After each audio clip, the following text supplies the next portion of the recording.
د چمن ښار د نوموتي خصوصي ښوونځي سټیزن ځینې زده کوونکي د یاد ښار د کوژک په غره کې د اورګاډي د تاریخي 4 کیلومتره اوږد سوپ د رسمولو لپاره ورغلي وو. Bilal Ahmad, I belong to class 6 and I am the part of this live sketch competition of a historical tunnel. دغه زده کوونکو په څه باندې 15 دقیقو کې د اورګاډي دغه تاریخي ټنل په خپلو قلمونو پر سپینو پاڼو رسم کړ.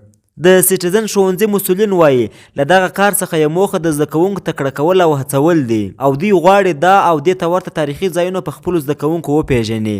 موږ دلته دای راغلي کشنان مې هم دلې راغلي دي د سټیزن پبلیک های سکول څخه چې دا لایو سکیچینګ وکړي او دا ټنل تاریخي ټنل په خپل قلم باندې جوړوم کړي او ورسره دا چې خلک یې تشویق کړي چې آرټ یا رایټینګ یا کریټیویټي یا تخلیقي صلاحیت هغه څنګه دی او خپل تاریخي دا زموږ کوم تاریخي ورثه چې ده دا هم پکې انځور کړي.